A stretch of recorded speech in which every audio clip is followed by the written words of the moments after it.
If you take a quick look through the kind of videos that I've got on my channel, you might see a bit of a running theme. Yeah, aside from them all being terrible, you'll notice that I have a pretty big interest in first-person shooters.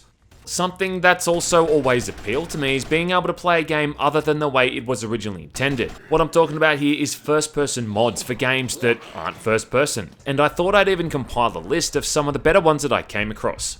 For this list too, I've tried to keep it to first-person mods that keep the base game mostly playable. I've seen mods out there for games like Mass Effect 2 and even Silent Hill, which do look awesome, but they don't function perfectly and are really just little more than a proof of concept. And finally, I'll put download links in the video description as to where you can grab all of these too. Well, the years start coming and they don't stop coming. Fed to the rules and I hit the ground running. Let's get into it.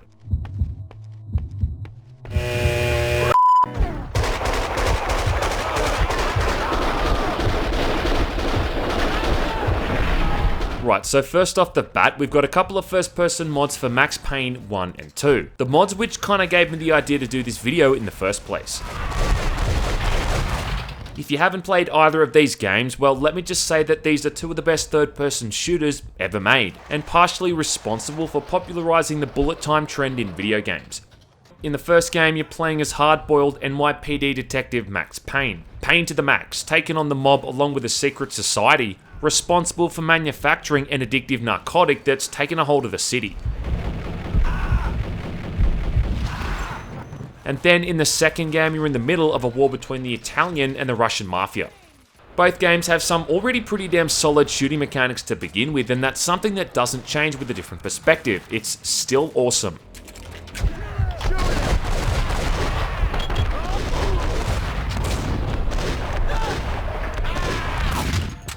This mod doesn't seem like it's changed the camera to be seen through Max's eyes though, more it kinda seems like it's been put inside his chest. What this means is that when you're firing certain weapons, it often looks like Max has his arms up near his ears, and it might look a bit weird if you're used to the traditional view in most other first-person shooters.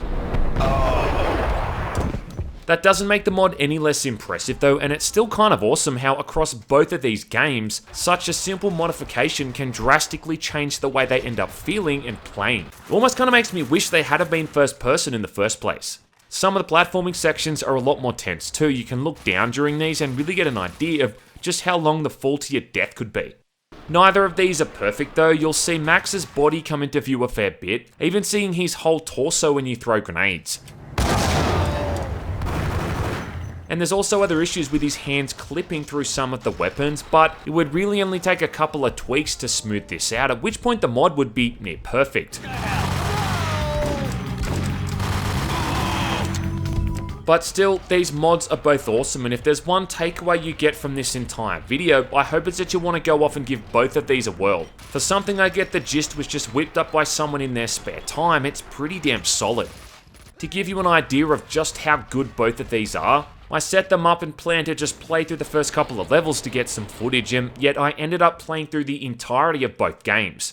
Installing them is super easy too. You just download the mod, obviously, which is a single file, then drop them in your game's folder, then select the mod from the drop-down menu from the launcher. The only issue with loading mods in these games is that as far as I know, you can't load in multiple mods at the same time. Other than that though, there's not all that much to complain about. The only objective issue I had was that in the first game, the nightmare sequences kept crashing. So if that's the case for you too, well then you can just access the developer console to skip to the next level.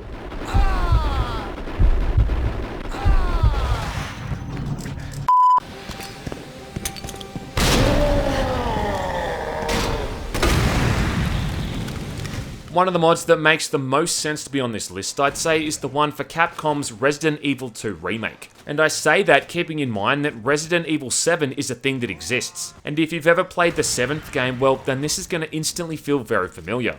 Considering a lot of the other mods for Resident Evil 2 are just skimpy outfits for Claire, which are little more than just masturbatory aids, not that I'm complaining, it's kind of nice to have a mod like this that actually affects the gameplay. Yeah. This again is also a really easy mod to install. All you gotta do is drop a single file into your game's installation folder, and that's all there is to it. You can turn on the mod settings by pressing the insert key and then change things like the FOV, the camera shake, mouse speed, and also remove that annoying vignette effect too.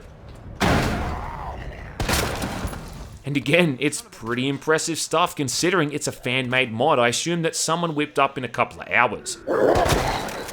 And aside from a few animation glitches here and there and some clipping issues, you could almost convince someone that this is an official visual setting.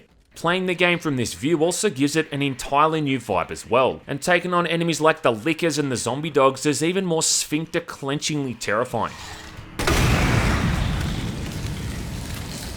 Not to mention seeing old mate Mr. X coming at you in first person is likely to make you need a fresh set of trousers. Surprise, motherfucker! It really helps to heighten the game's horror atmosphere, and moving through doorways can become a much more tense experience. I mean, it always was like that to begin with, but the first person view definitely amplifies it even more. I'd say the one downside is that it can be a little bit trickier to run past enemies now. Because you're seeing the whole thing through Claire or Leon's eyes, you lose a lot of your peripheral vision, and it kind of makes it hard to just see how close you are to something. Off the back of that, there's also a mod for the third game, and just like this one, this works pretty well.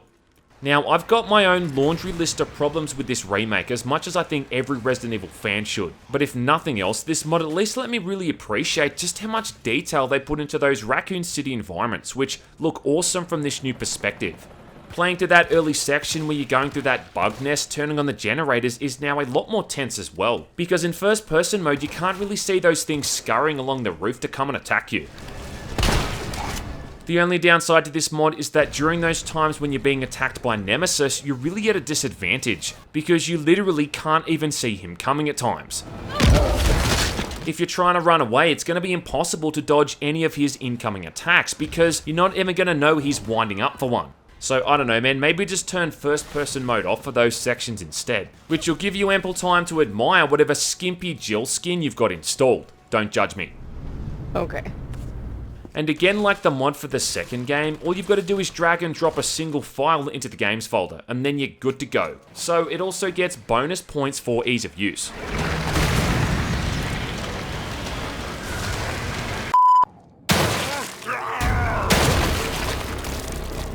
On the subject of horror games, it might also be worth mentioning that Tango Gameworks added in an official first-person mode for The Evil Within 2. This was originally something someone just happened to come across when just browsing around with the game code, but eventually they've added it in as an official display option. Kind of awesome too, because it really allows you to appreciate the game's chunky headshots. And if there's one thing that old mate Shinji Mikami knows how to do well, let me tell you, it's chunky headshots. I mean, it's practically ASMR.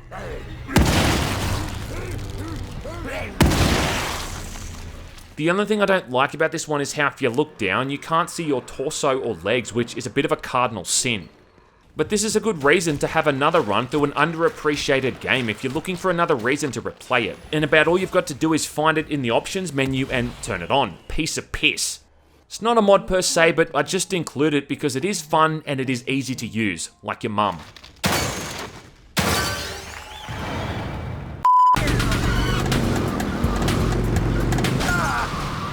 Now, if you know me, you know I'm the kind of guy who likes a good GTA game, and when it comes to my go-to in the series, Vice City is hands down my favourite. So when I found out there was also a first-person mod made for this one too, well, you better believe I jumped at the chance to give it a crack. Seeing the world of Vice City through the eyes of my hero, Chad Vassetti, was just too hard to pass up on. I pay you double. And let me just say, Sonny Jim, this mod was definitely worth it, and it's easily some of the most fun I've had capturing footage for this entire video.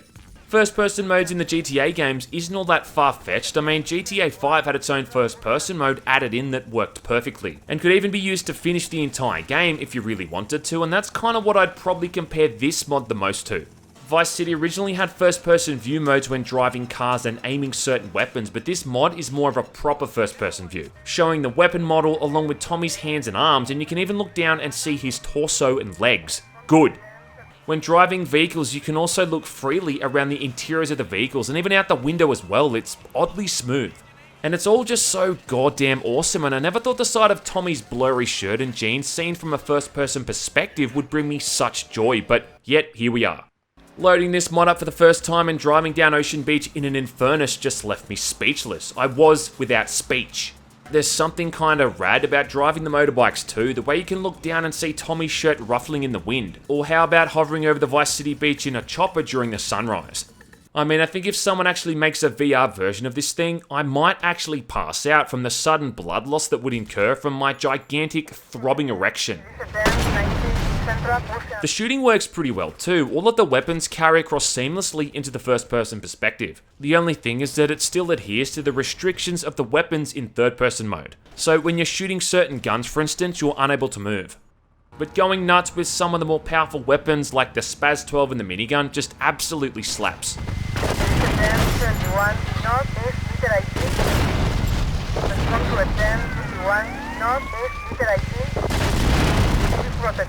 I actually played through a fair few of the main story missions as well, just for shits and giggles without any problems. So overall, there's not all that much to fault here. If you're looking for a reason to go back and play Vice City again, not that you never really need one, well, this might just be it. Having said that though, you will notice a fair bit of jank with this one. I mean, the game's broken if you try to run it over 30 frames per second, but even then, there's a bunch of animation issues and glitches. When you're driving the cars, even though Tommy's going to turn his hands left or right when steering, the steering wheel still stays in one position. And some of these vehicles are almost impossible to drive in first person mode due to a complete lack of visibility. Sometimes Tommy's hands animate perfectly with the gun he's using, but other times he hovers underneath the weapon itself. But again, this kind of makes sense considering a lot of this wasn't animated with it being seen from this perspective. Now, there's a couple of things worth noting with this one to get it working. First off, to install it, you're going to need to have the 1.0 version of the game, which I mean, alone doesn't sound like much of an issue, except that the version sold on Steam is 1.1, which means you're going to have to download a 1.0 executable somewhere on the internet to run it with. This also means your existing save files aren't going to work, so you'll either have to start a new game or find a 100% save file to play with. And then on top of all of that shit, Vice City even has a few issues to get it running in the first place. You're going to need to download a widescreen patch to fix the image stretching and the HUD issues. And I also had to run it in Windows XP compatibility to even get my mouse working. It's not super hard stuff, it just takes a bit more fiddling around to get it going, which is really the only downside this one has. So I'd say ultimately it's only going to really appeal to people who've played this thing so many times that modding it to play it in a new perspective is about all you've got left to do. I'll pay you double. And finally, yes, as you'd expect, there's also similar mods for GTA 3, San Andreas, and even GTA 4. In case you're one of those people who somehow prefers those games to Vice City, the kind of person who's dead to me.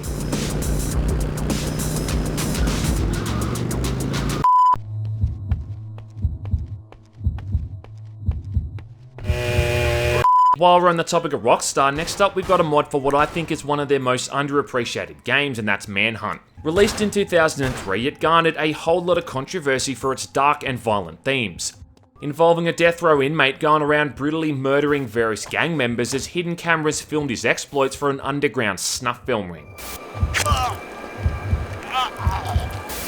The whole thing was pretty dark, and some of the stuff in this is still pretty damn gruesome. But it's also a bit of a misunderstood game with fantastic sound design and some oddly descriptive lore, with in-depth backstories given to all of these various gangs you come up against. The gameplay in Manhunt's levels was a combination of sneaking around and stabbing people with shards of glass or smothering them with plastic bags, or getting into shootouts with the police or mask-wearing gang members. You had shotguns, an assault rifle, SMG, a few different pistols, a sniper rifle, along with a crowbar, baseball bat, and other sharp pointy things to use. And you move through abandoned shopping malls, zoos, prisons, and train yards. The whole thing just had such a cool vibe and a dark atmosphere that you seldom saw in games at the time, and we haven't even really seen it that much ever since. It was at its heart just a gruesome stealth game with elements of shooting things here and there, and this carries across pretty well into the first person view, mostly. Way to go, Cash. What I think is most interesting about this one though is that allegedly Manhunt was originally planned to be a first person game anyway, but for some reason they decided to go third person instead, and the rest is controversy riddled history. Now to play this one in the first person mode, it's not actually a mod, instead it's a trainer. The game already technically has a first person view, but you can't move around in this mode. So what the trainer does is just allow you to do this. Having spent a fair bit of time with the original game, I do think that if nothing else, the shooting is way better in the first person mode, for obvious reasons. It's a lot easier to target enemies now, but you do lack that ability to snap into cover anymore. On the plus side though, you'll definitely appreciate the gore here a whole lot more. Leaving a huge hole in someone's head after shooting them at point blank range with a shotgun just looks awesome up close.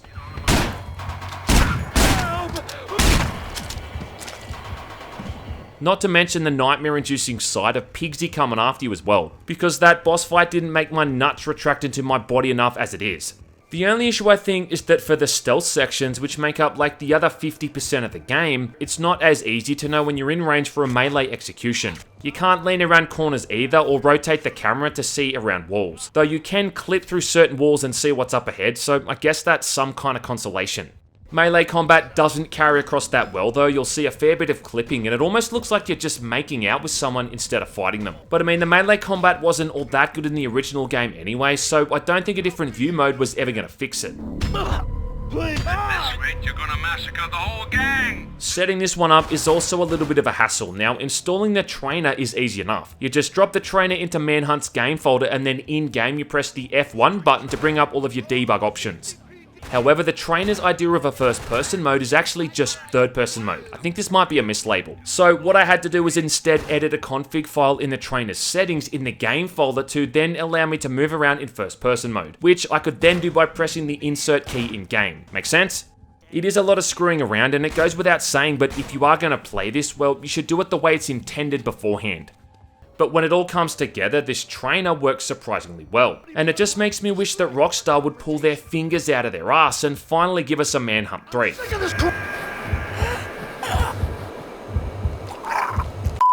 My whole life is just cold, bitter hatred. And I always wanted to die violently. While we're talking about edgy games, up next we've got one of the edgiest mods on this entire list, and that's a first-person mod for Hatred, called Hatred 1.666. Now, if you don't know what Hatred is, it's a game about a nameless dude who basically just gives up on conforming to the conventions of society and then decides to take to the streets of his local neighborhood armed to the teeth to massacre everyone he can find. Like Manhunt, this thing got a lot of attention when it came out because of its subject matter. In fact, even talking about this game can bring down the attention of Australia's secret gaming police. I said, even talking about this game can bring down the attention of Australia's secret gaming police. Alright, never mind.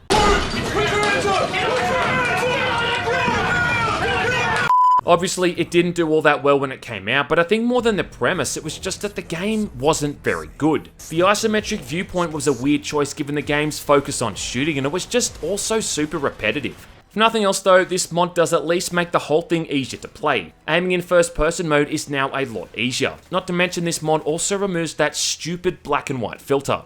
Somehow the guy who made this mod though also found a way to dial the edge up even more. And I do have to give a pretty big disclaimer if you're thinking about playing this mod that some of the content in this thing is beyond fucked up. Don't say I didn't warn you. I mean, for starters, the mod begins with an entirely new intro where you're in your basement and have to stab a drugged up naked woman to death before you can even play the first level.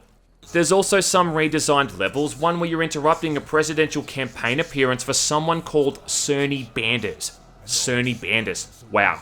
And the final level ends with you breaking into Jeffrey Epstein's prison to kill him. Before you can reach him though, you'll have to kill 400 inmates. Yeah, 400.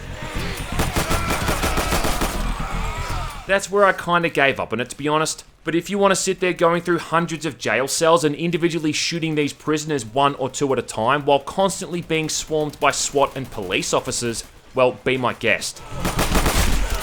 As you'd expect for a mod, the whole thing is super janky. Your character's arms are completely disembodied and the horrible performance isn't conducive to smooth gameplay. But honestly, it doesn't play all that bad and it just kind of reminds me of the shooting in GTA 5. You've even got the option to swap between the first person view mode and the original view mode as well as a third person mode too. One of the things I did appreciate a whole lot more though playing this in first person mode is just how good some of the destruction looks. Blowing up cars or setting off explosives and leveling entire buildings looks genuinely awesome here.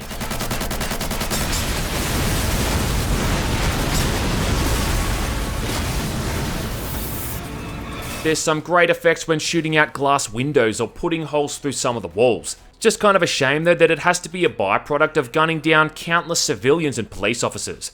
The major domo issue I think with this mod is that literally every single enemy in the game is a hit scanner, and whilst in that isometric viewpoint you could see where everyone was at all times, in first person mode that's not quite the case.